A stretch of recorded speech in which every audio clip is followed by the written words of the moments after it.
Hi, everybody. Welcome to the Dollar Diaries. Today, we have Jodi Thompson on the Dollar Diaries. She is the Group Head of Recruitment at White & Co. Welcome and thank you for being with us. You'll have a 50% commission split and you'll have a quarterly target. You know, book people's flights or give people cars or pay for people's accommodation or anything like that. You have to have 3 to 6 months worth of living expenses saved in your bank before you commit to making this move. So we have teams of people who are purely there to prioritize your success. They're not doing deals of their own. And they're available to help you, Jordan. There's a lot of new communities that are now starting to hand over where we're going to see huge amounts of interest. Obviously, we've got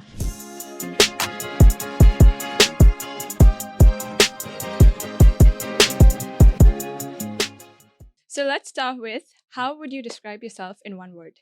I would say I am relentless. If I want to do something, there's no plan B. That thing is being done and nothing is getting in the way until it's done. And that makes sense, right? Because when you're relentless, you stick to what you want to do and you just don't look at anything else. And the next solution is the next solution. You don't stop until you achieve what you want.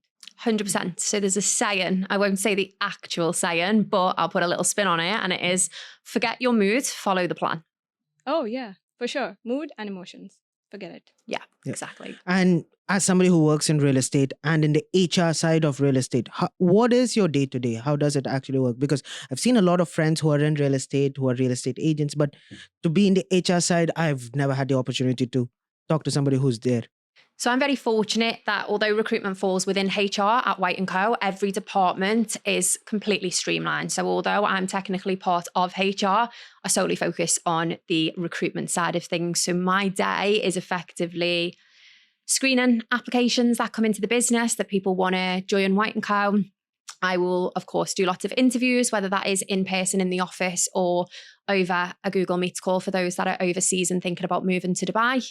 A lot of follow-ups, a lot of admin, and I also create a lot of informative and educational content for LinkedIn and Instagram, because I know there will be a lot of people out there sitting on the fence, thinking about it, not sure if it's for them. And one of those posts might just be the reason that someone decides to back themselves and take the jump.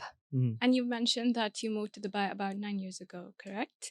Did. Can you talk a little bit about how you decided to move to Dubai? What was the journey like? And what were your cultural shocks, experiences, and things that you never thought would experience? So I didn't actually choose to Dubai. Dubai just found me and it kind of happened. So back in Liverpool, I worked for kind of like a multinational corporation. I started working there when I was 19.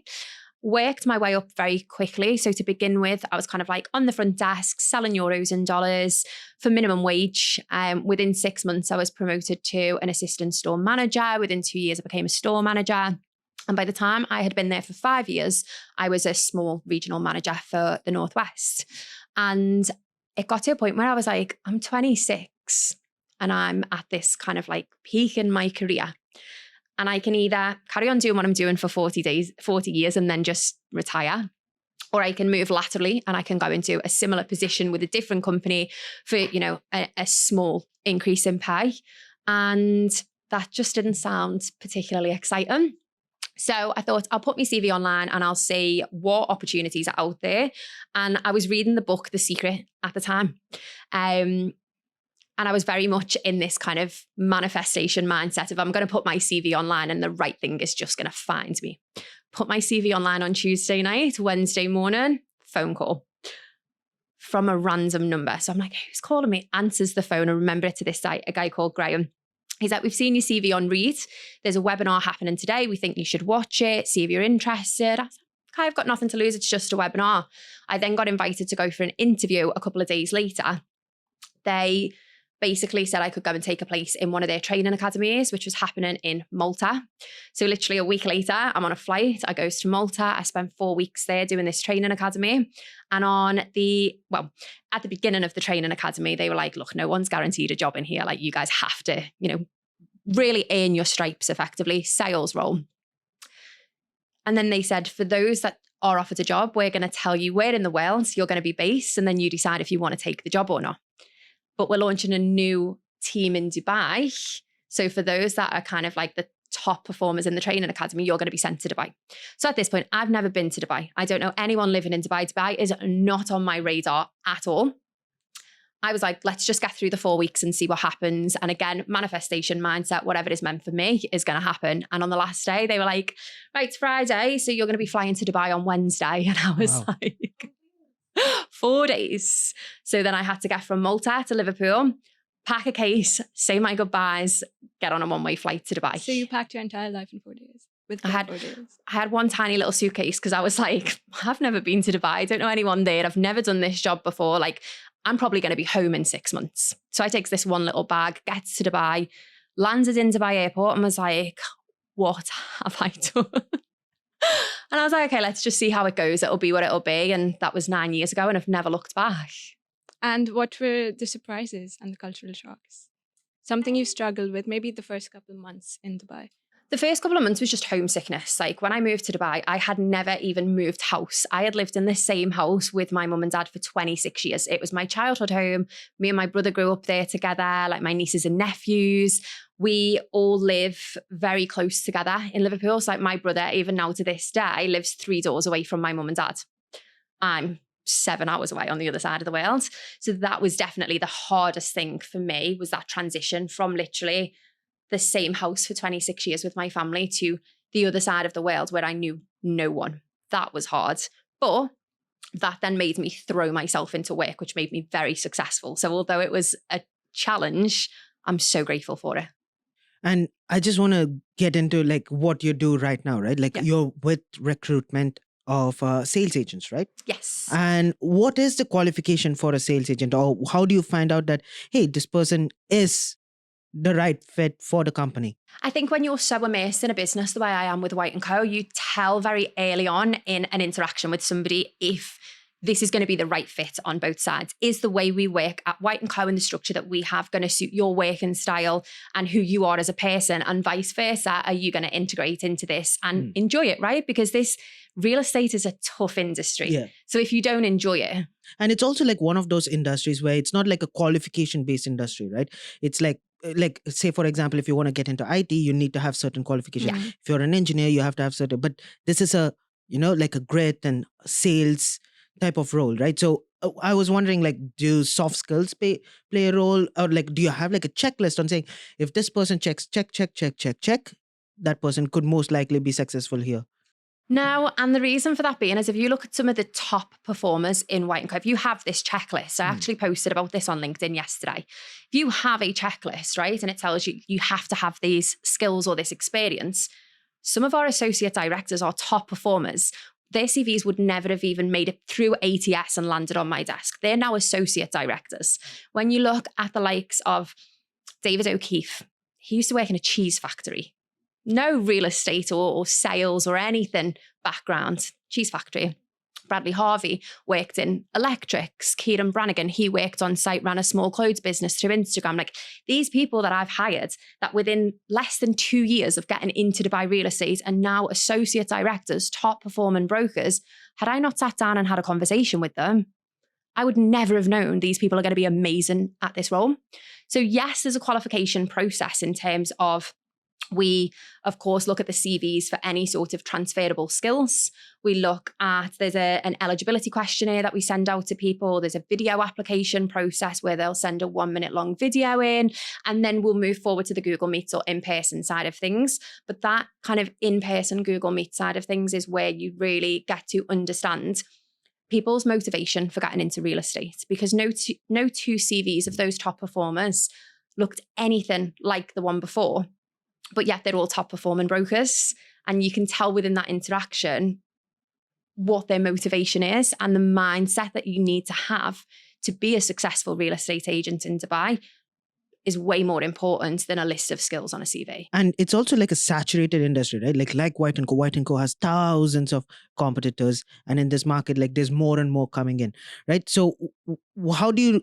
Like, I would imagine that you're in a situation where the real estate agent have the leverage to negotiate pricing and all these sort of things, right? How do you deal with that sort of aspects?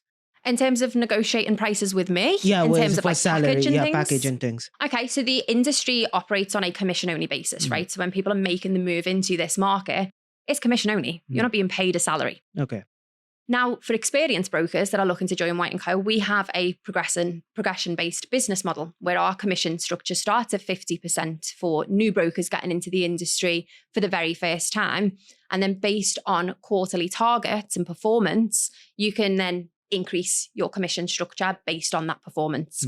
So say, for example, a broker come to me and they're a fantastic broker in the market. They've done really well. They've got a proven track record. Then we wouldn't bring them in on a 50% commission split, right? Because they're already billing. They're already bringing these clients and these properties, these people that they're working with. And they might then come in on a 60% commission split or a 70% commission split. And yeah, of course, they negotiate that, right? If you're a real estate agent and you know your worth, you're going to negotiate a higher commission split. Wait, so it depends on the agent. So 50% depends on the agent. It's not 50 to 70 based on the property you sell. No. Oh. So the way our business model works is it's all centered around quarterly targets. So for example, if you were a brand new broker, you just got into real estate for the first time, you've never done a deal yet, and you go through the White & Co training and so on, you'll have a 50% commission split and you'll have a quarterly target. Once you hit your first quarterly target, you automatically, for the following quarter, have given yourself a 5% pay rise. You're now taking 55% of all of your gross revenue generated for the following quarter. You get a new, slightly higher target. You hit that. Next quarter, you're taking 60%. You're promoted to senior. So it's a very progression-based business model, which I think is one of the big reasons why White & Co does attract so many top-performing brokers, because they have the opportunity to increase their commission based on their performance. And the new brokers who join in, right? What does White & Co provide in terms of, because I would imagine as a real estate agent who's entering, I would have to go for showings, a lot of phone calls and everything. What are the supplementary things? Because there's clearly a no base pay in this environment, right? So what are the supplementary that White & Co provides? And what do you see across the market? What do they provide? And how do you think the industry is in terms of White & Co with the other companies, and in terms of resources, and also in terms of mentorship? That is something I want to get to as well. I don't compare White & Co to any other companies. I don't believe that as a recruiter, you should be talking about other companies in the market. I think you should be so confident in what you do as a business that it doesn't matter what anyone else out there is offering or what anyone else is doing. And for me, there's no better place to work than White & Co. If I thought there was, I wouldn't be at White & Co, right? So I've been representing White & Co for 3 years because I've seen firsthand how many people's lives we have changed with the business model we have. Now, to answer your question, yes, it's a commission-only role. There's zero salary. We don't, book people's flights or give people cars or pay for people's accommodation or anything like that. You have to have 3 to 6 months worth of living expenses saved in your bank before you commit to making this move. Because you need to be able to sustain yourself for that amount of time until you're generating a consistent livable income. And this is something that we are very clear and transparent about from the beginning before you even apply for the role. So the people that are applying for White & Co, these are people that are not happy with a 9 to 5 or an average life, or these are people that are like, I'm investing my life savings into myself because I want to spend the next 3 to 5 years with my head down, working super hard so that I can live the rest of my life on my own terms. Okay. Now, that's where the math gets a little bit confusing, right? So as a new agent, you have 3 to 6 months of savings for your living expenses and your alternate things, your lifestyle, everything, right? 3 to 6 months of savings. I quit my job, I put down my 3 to 6 months, plan it out, and I come to White & Co, do all the training and everything. And then every time I close a business, I would imagine, like, where I'm confused with the math is that if I'm putting the 6 months of my savings, I'm committing to this, why would I split the commissions 50-50 with White & Co? What is stopping them from doing it themselves? So what is that value proposition that White & Co provides that makes the individual say, like, okay, a 50% is worth it for what I'm getting out of it? Well, who's going to train you to close a deal? If you've never done real estate before, where do you get in the training from? Where do you get in the skills? Where do you get in the knowledge? Who's doing the marketing for you? Because all of a sudden, okay, you're doing the 100% yourself, but you've still got to pay property fines and MBU to put those listings online. So already you now have to go and pay for a photographer, a videographer. You've got to have premium packages with the property listing sites if you want to get exposure on those particular listings. You've got to go and find somebody in the market who is potentially an agent themselves and say to them,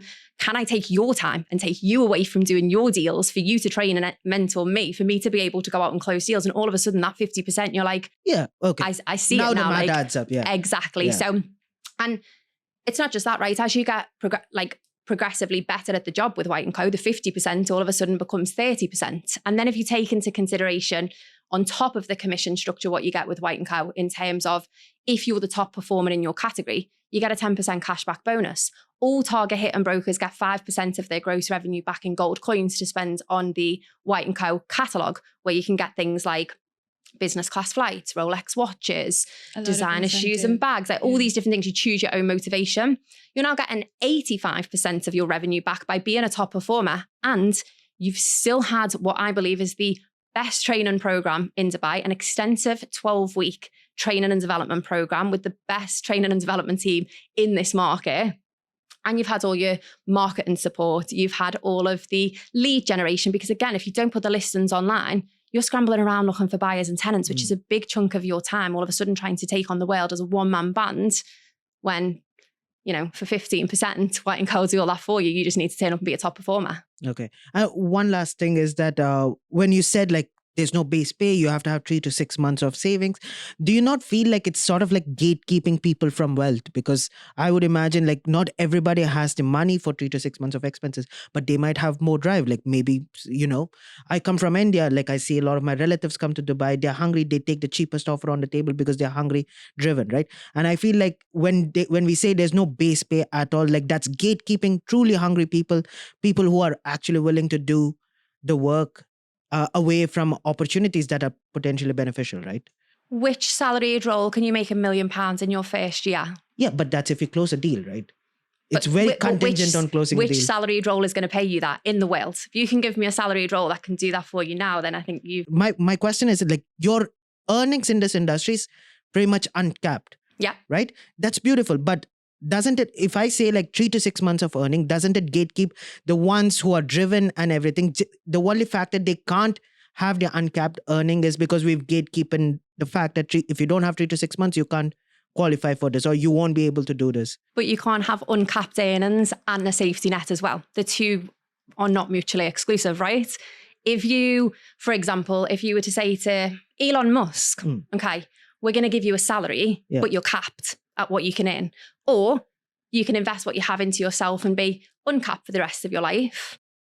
Like no one... You kind of have to but that's a privileged position we can take, right? Like you can take that position. I can take that position. I have family, home, safety net sorted, right? It's a risk you take anyways, right? Yeah, but a lot of people who deserve the potential of it don't get to take that risk at all, right? Not everyone can afford to go to university to be a doctor. Yeah. Not everyone can afford to take their driving test. Not everyone can afford to do every single thing that you can do in the world. And I completely understand what you're saying. Yes, that 3 to 6 months, we're in a privileged position to be able to do that. But ultimately, I'm in a position that for those people who can do that, I'm in a position that I can help them really change their lives. And I can't change every single person's life in the whole entire world. That's not possible either. Fair enough. Okay, can you talk a little bit about the training program you mentioned White & Co offers 12-week extensively? Yeah. So for all new brokers coming into the White & Co group, again, because you are investing those 3 to 6 months of your savings into yourself, we have developed an extensive training program. This basically teaches you the fundamentals of real estate. So you'll have your kind of White & Co Academy, which is, almost classroom based, where we're going to teach you what you need to know about real estate. But again, no two people learn in the same way. You can't expect a room full of people to absorb the exact same information in the exact same way. So then what we do is we do 11 weeks of on-the-job coaching alongside that as well. So this along with experienced agents? Yeah, so you'll be on the floor. So you'll be doing your money-making activities. Yeah, so it's not shadowing. It's kind of like an actual coaching with a training and development manager. Okay. So at White & Co, we don't kind of have these like player managers where it's like brokers who are, team leaders as well. Because ultimately, if you've got a brand new broker and their manager is also doing deals of their own, you call them, you've got a tricky offer, they're on a viewing, their deals are always going to take priority. So we have teams of people who are purely there to prioritize your success. They're not doing deals of their own. And they're available to help you during your whole time with White & Co, whether that's the training and development team in those first 12 weeks, or it's the directors that we have across the departments that are there for you at all times. And like, our directors, people are calling them at like 10, 11, 12 o'clock at night to approve contracts. They're on the other end of the phone. Like their number one priority is for the brokers to make as much money as they possibly can. So with the kind of coaching program, you are on the floor with your team, which again, you're going to do so much learning with those guys because they are more experienced than you. They do have properties available. They are generating leads. You're going to learn a lot from them, but you also have a dedicated person there with you that is going to sit down and say, okay, what's working really well for you this week? Where do you think, we could give you some additional coaching to strengthen you in areas that maybe you're not quite where you want to be with yet? And because all of our training and development team and all of our directors have been brokers themselves, it's very easy for them to identify if someone's come in and they go, you're great at this, but I can see that this potentially is going to be a little bit of a struggle. We can then cater to the individual needs of the brokers that are coming through the White and Co Academy as well. And you personally, when you're hiring, let's say a newcomer, no experience, what do you see or what do you try to find in that person mindset or skills or any different sort of experience they have? What do you focus on so that you can tell that, what, she could do a good job? Yeah. So I think with skills, again, it's not the be all and end all. There's certain skills that will help for sure. Like if you do come from a sales background, if you've had any sort of outbound calling, as you will know yourself, is a big part of this role. So anything where you've dealt... For me is I'm ironing clothes, I'm calling people. I'm just cooking, I'm calling people. That's how it works. Any experience on the phones, any experience with sales is always going to be helpful. Negotiation, things like that. But again, as I say, it's not the be all and end all. Mindset for me is always the biggest thing. Why are you getting into this? What is the driving force behind you wanting to get into this particular industry? Because again, as you say, there is no salary. Why do you want to show up for work every single day, 7 days a week? You're doing 12, 14, 16-hour shifts. You're being told no over and over again. It's not easy. Why do you want to do it? Because everyone sees the glamorous side of real estate. Not many people see the actual intricate details of how people put deals together. And for me, understanding what people's, one, understanding of the role is, and two, their motivation for wanting to move forward is going to be a big determining factor of how determined they are to make it a success, right? Because especially in the beginning, you're going to have more bad days than good, right? Because you're still brand new to the industry. You still don't have all the knowledge in the world. You don't have the track record. You don't have the confidence. You're going to have deals falling out of bed. You're going to be getting more no's than ever. When you've been doing it for 1, 2, 3 years and you've got a track record and you've got a client base that you've built, it gets a lot easier, right? But what's going to keep you going for those first 6 months? That's the biggest thing. And again, in skills, if I go onto a Zoom call with someone and they're kind of sitting there and they're like, yeah, so the reason that I want to get into, and I'm like, how are you ever going to sit in front of a client? If you can't be confident with me, you want this job, you've applied for this job, but you can't be confident with me on the call. How confident are you going to be selling someone's £1 million house or 50 million dirham villa? However you want to look at it. So confidence, communication, those are definitely skills that are super important, but it has to be backed up with a very strong why. And just to be mindful of your time. So last question from my end is, where do you see the industry going forward, right? And industry in the terms of not the real estate market itself, but for the agents, like what do the opportunities look like moving forward in this current real estate market? I mean, I think we're in a fantastic position right now, right? There was last year, the beginning, I done a video on it. There was 217,000 new residents into Dubai in the first quarter of 2025. That's only going to continue to grow every single year. So we're getting more and more people wanting to move to Dubai. There's more and more properties coming available in Dubai. We've spoken about this global interest in off-plan properties, right? Where you can put 20% of the funds in, have the other 80% on a payment plan. It can be tenanted. The person living it can pay the other 80% for you and you own the property outright in 5 years. Like there's so much available to investors in the market now. There's things to cater. I'm not going to say every budget because again, we've covered that. But, there's something for anybody that is in a position to be able to invest into property. There is something to cater to every single budget. There's a lot of new communities that are now starting to hand over where we're going to see huge amounts of interest. Obviously, we've got JGE2 at the moment, which is a big talking point. Dubai South is going to be absolutely massive. I think we all know that. But even some of the smaller communities, you've got like Studio City, for example.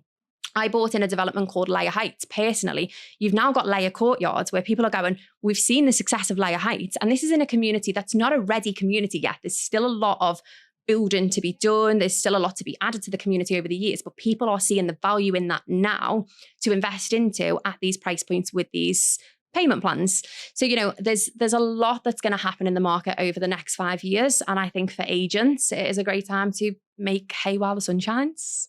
And what would you say, where does branding, social media branding stand when it comes for agents, newcomers, unexperienced? Because you have been voted 2024's most influential personality in HR, right? Yeah. And you have a very big following on Instagram and LinkedIn. How do you go about, what is your advice for agents when they're working on this? My advice for brand new agents getting into the market is more deals, less reels. Don't focus on social media until you've got something valuable to say. So for example, if you go online and you're like, I'm stood in this latest development, I've sold, 5 properties in here. Anyone can go on the Dubai land department straight away and see that you've never sold a property in your life. And straight away, you've lost all your credibility because of one video. Focus on doing the basics consistently to begin with. Build relationships with owners, market properties, qualify your leads, collaborate with your team members, do deals, do your bread and butter. And then once you're doing deals and you have a track record in the market, then put yourself on social media, because now you have something to say that is worth listening to. But until that point, just focus on doing the basics consistently and actually making some money, because the amount of people that I have seen come over to Dubai, they plaster themselves all over Instagram. And then the next time you look, oh, guess what? I'm back in Liverpool. Like, you've not made any money because you've invested everything into getting this personal branding specialist that you've spent your savings that you've come over with to make these videos, thinking it's going to be a quick way to generate leads. It just doesn't work like that. There's too many brokers in the market with a track record that are making these videos that people look at and go, well, they are doing deals and they've got facts and data to back it up. You don't. So you have to build that track record. And the only way to do it is to trust the process. My job's very different, right? So when people reach out to me on LinkedIn and Instagram, it's usually because they want to move to Dubai and get into real estate. They need to have a trusted person, somebody that they can see on the ground, that is visible, that is sharing tips and tricks, making recommendations, sharing agent success stories. I need to have a brand. But even when I was starting out in recruitment 6 years ago, I already had the sales background. I was already in Dubai. So I had things to talk about, but I didn't ever post on social media until I had something valuable to say. And since then, obviously, I've built on that brand a lot. So if you were in a zombie apocalypse Yeah. and you had 3 people you had to select to be with you to survive, who would it be and why? Oh my days. It's bad when I think that I've probably got the most survival instincts out of the people I know. Okay, Dubai based. I'm going to go Dubai based. Okay. Because obviously I've got amazing friends and family back home. That would be fantastic, but they can't be in 2 places at once. So going out here, I will go with Rob English. Who's because Rob English? Rob English comes from the motor trade. He also used to work at Halford. So I think he would be great. Like if our car broke down, if we were trying to get away from zombies, the car broke down, I think Rob would be able to fix it and get us out of there. So I'm going to go from Rob from a transport perspective. I'm going to go with Jay Inwood because he's an ex-electrician. So I feel like if our accommodation, if the lights went out or we needed to create a light source or we needed to charge phones or something, I think Jay would be able to make that happen. And then I'm going to go with my best friend in Dubai, Lewis Hamilton, which I know everybody sitting at home is going to listen and be like, why? But I think Lewis would be really good at negotiating with other humans to kind of join forces with us. So I feel like she would negotiate to bring them in and they would then bring with them additional food sources. We'd have safety in numbers. So yeah, I'm going to go Rob, Jay and Lewis for that one. Perfect. Just the last question now. If you had a book, a habit or a philosophy that you stick by, swear by, what would it be? So just based on what I said earlier, I'm going to have to say 2. First one being The Secret, because I feel like The Secret is what brought me to Dubai. Had I not read that book, I don't think I'd have had that manifestation mindset. And never say never, but I don't know if I'd have backed myself as much to make the move to Dubai without that kind of delusional belief of everything's working out for me, everything's working in my favor, I'm going to end up exactly where I'm supposed to be. And secondly, the 5 a.m. Club, which is a book that I've read 4 or 5 times now. It's called the 5 a.m. Club. You don't have to wake up at 5 a.m. I wake up at 5:30. But it's about how you spend the first hour of your day and how important that is. So for me, the first part of my day has to be completely still, completely silent, completely tranquil. And if I have a morning like that, like I did today, I made 5 Instagram videos in the space of 20 minutes. So that's like a week's worth of content done because I'm in my most creative space and I know I'm going to have a good day ahead. Whereas if my day starts and it's really chaotic and really stressful, that tends to trickle into the rest of my day as well. So the philosophy behind the 5 a.m. Club and how you spend the first hour of your day is something that's stuck with me since the first time I read it 7 years ago. Thank you so much, Jodi, for making it. Apologies for starting late. No And worries. you're welcome for stopping early. Amazing. Thank you so much, guys. Thank you so much.